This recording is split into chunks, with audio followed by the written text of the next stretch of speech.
Hey everyone, Ralph and Connectified back again with another video. This video is going to be a little bit different from what I normally do. And as you can see right here, this is what we're doing. I will be doing a how-to, my version of wiring your Atlas track switches, your turnout switches. So, without further ado, let's go ahead and get started.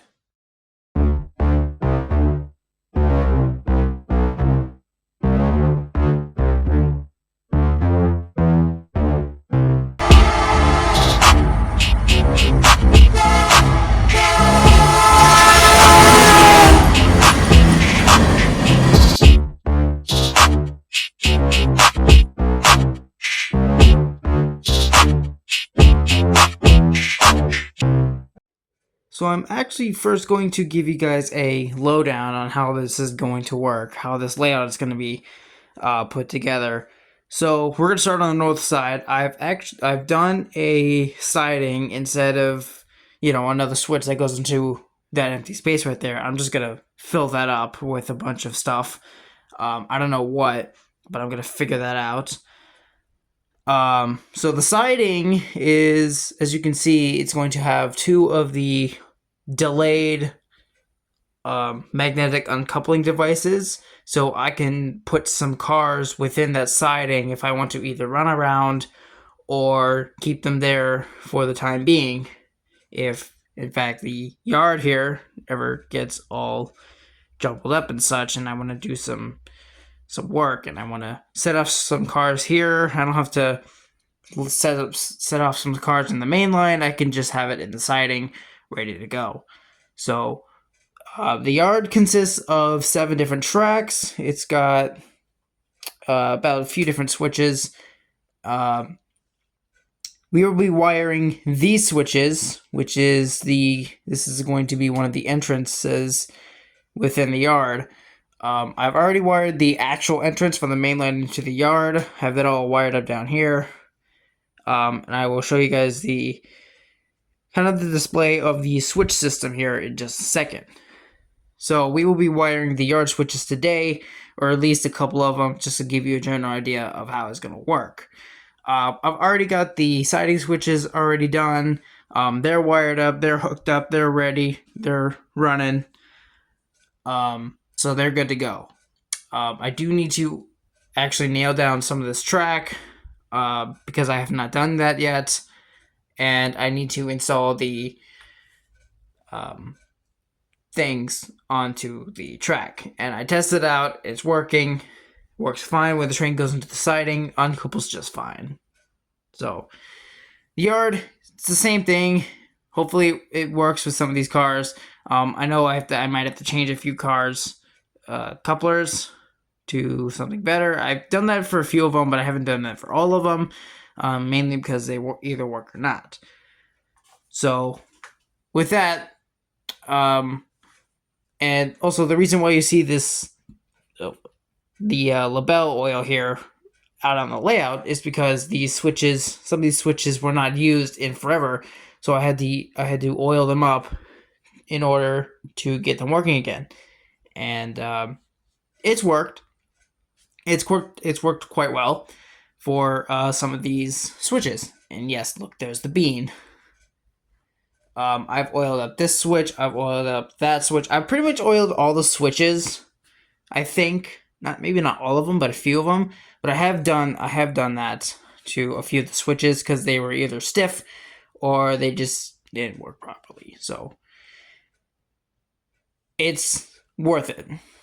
If you oil the here, let me show you. If you oil this part, the moving part here, it will work. If it's either like stiff or not, then that is what you're gonna have to do. And I might have to do that for a few of them, like this one. That's a little stiff there. It's hard to see because of my shadow there. But yeah, so let me show you guys here. This is the whole switchboard system that I have installed here. It is, let me give you a closer look down here. This is all installed properly. and it's steady. It's not, I don't want to say bolted, but it's like screwed into the side frame of the piece of wood here.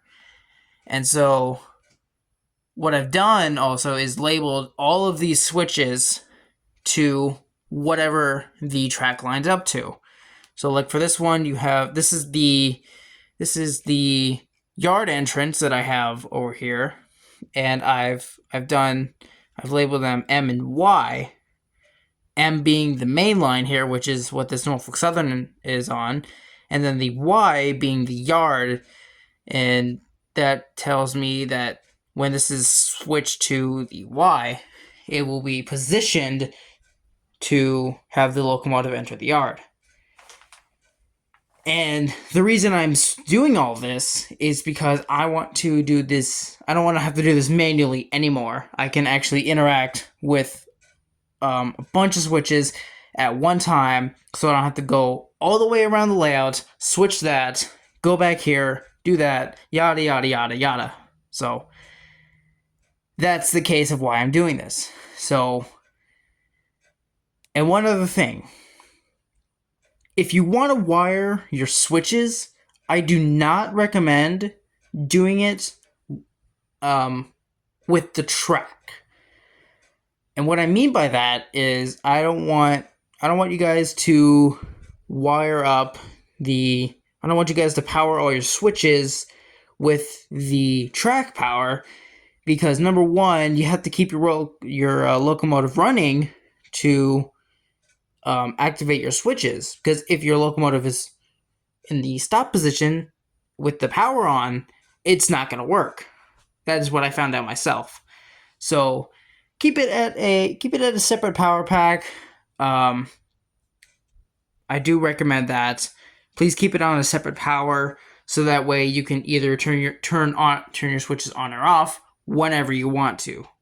So that is a note to keep in mind there. But without further ado, we're going to go ahead and get started. We're going to go ahead and wire this switch up today. Or maybe we'll do this one as well. We'll do this one as well. This switch here, this is to control whether you're going to the north side of the yard or the south side of the yard. And I actually have it labeled up somewhere over here. Where is it? Right here. The second switch, as you can see, get my flash on here. There we go.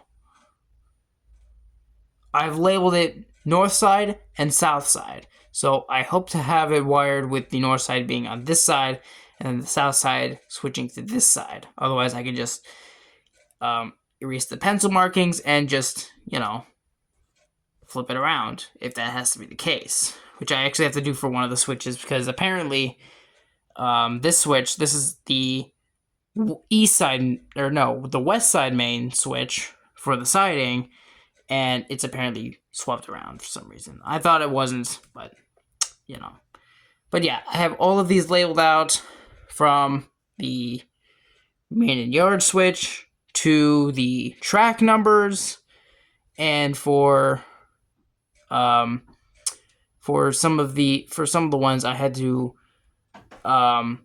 label them something else, because they either lead on to the rest of the main line, or not the main line, the rest of the yard, or they just go into a track. So it's either I have to do something like this. It says track 2 and 3, or something like that. But other than that, it's all set up in system and good to go. Alright, so the first thing we're going to be doing is we're going to have to be drilling some holes into the board. Now, you're going to want to have to drill it near the 3 screws here. I don't know what that's called. The main port, I guess we'll call it the main port of the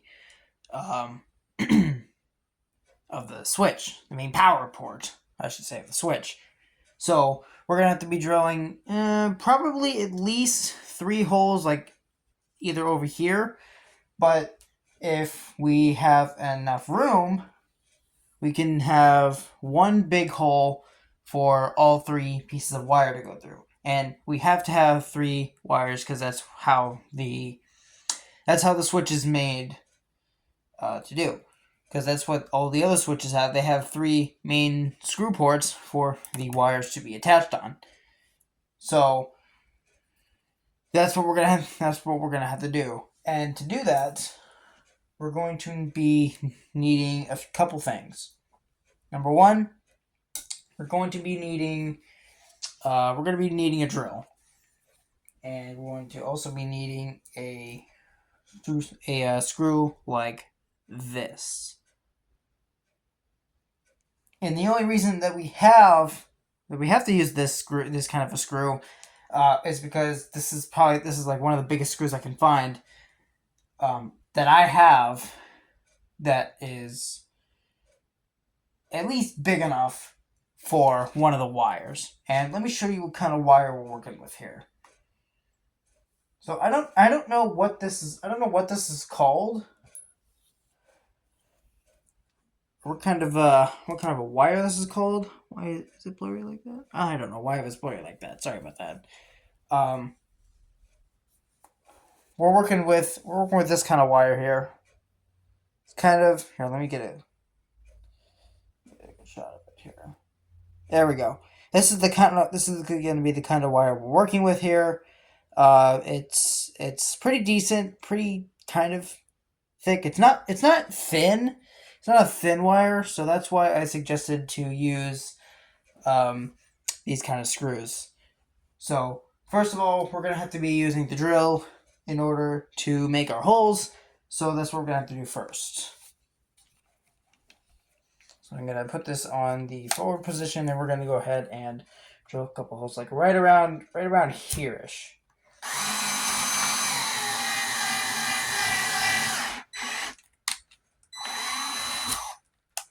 There's one.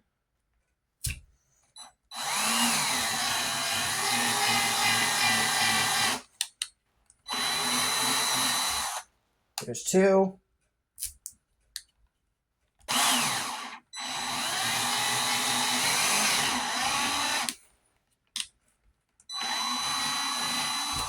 And there's 3. So now that we have those done, what I always do is I make sure that I can feel the tip of the drill at the bottom of the base. And what that does, hold on. And what that does is that allows me to feel if the drill went all the way through the wood or not. So that's an indication that I like to do. I like to like once I drill the hole, I like to kind of go underneath the table and kind of feel if the point of the the drill bit, is out from under the table or not. And so that tells me if, hey, that'll help get this, not help. That tells me that it's fully under, and we can attempt to either put the wire through or have to drill a bigger hole. Just depends on what kind of wire you're using. If you're using a thinner wire, kind of like this thin, just compare that to this. Compare this wire to that. As you can see, there's a big difference between the black wire and the kind of maroonish wire. It is much thicker than the thinner wire. So now what we need to do is we need to test out to see if either the drill bit can have this wire go through, or we need to have the screw drilled into, the screw drilled into the board, so that way it'll fit much better. So let me do that off camera real quick, and we'll get to it. Okay, so it does not fit, so we're gonna have to be drilling a bigger hole. And I have the perfect tool to do that. Where did it go?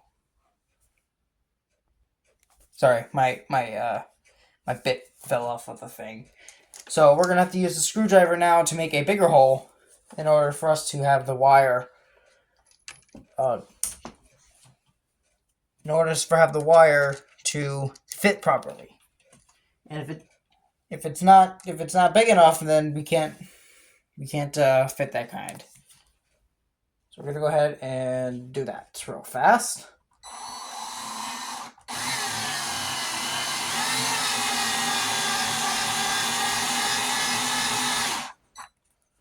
So you can feel the tip there.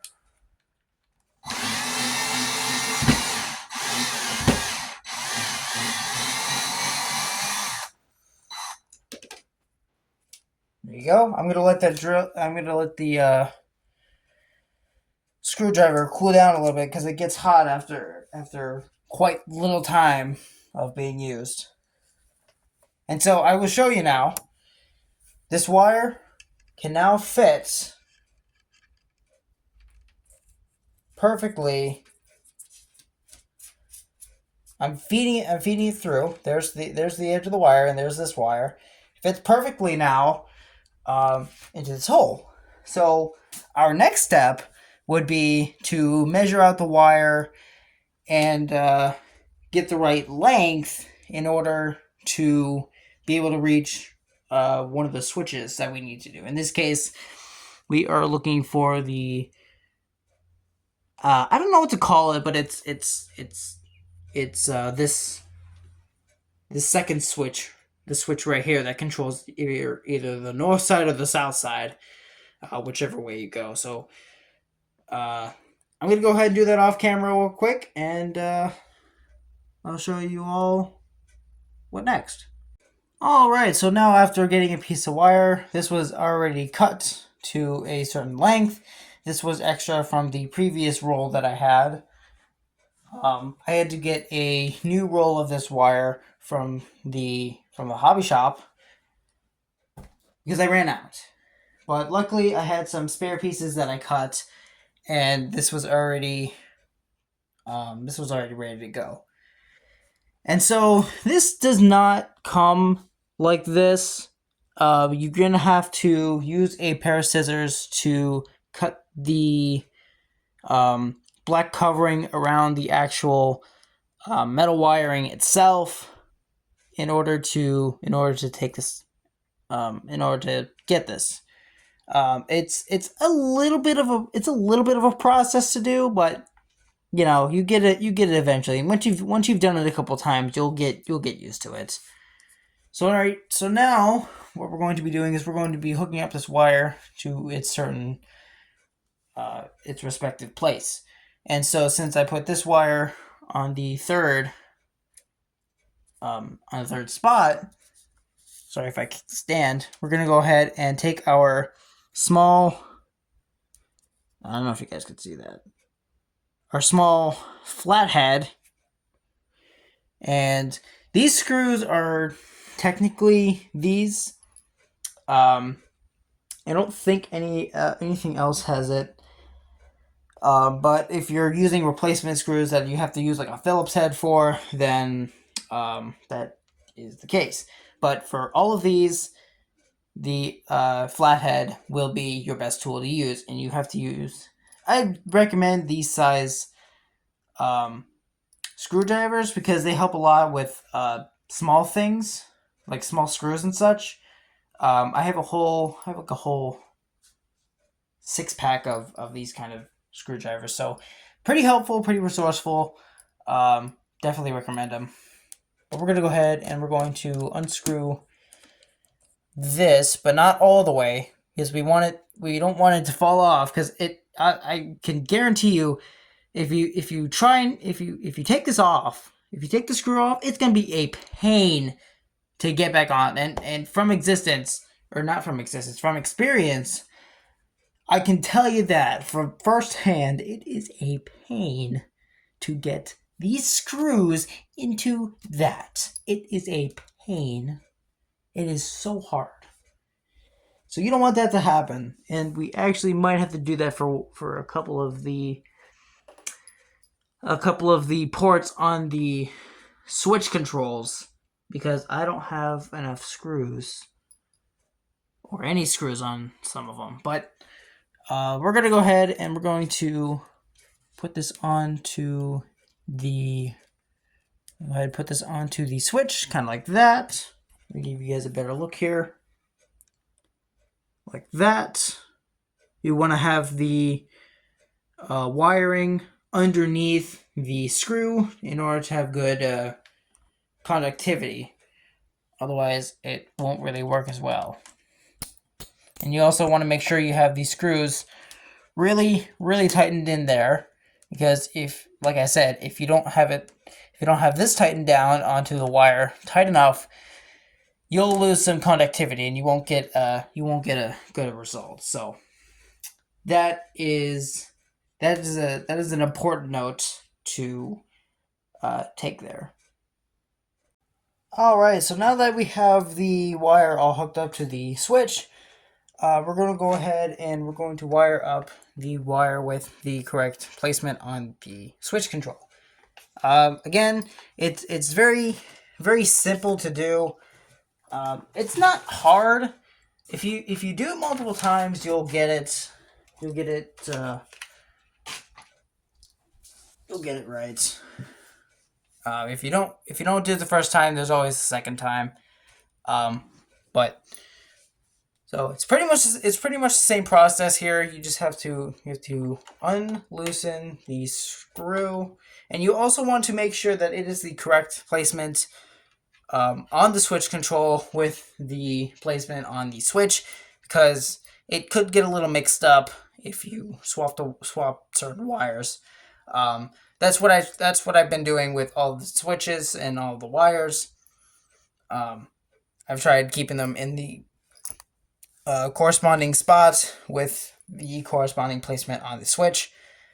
Like this, for example, I have to have it on the third place because it matches up with the third place on the switch. So it's really simple. This is really simple to do, honestly, if I say so myself.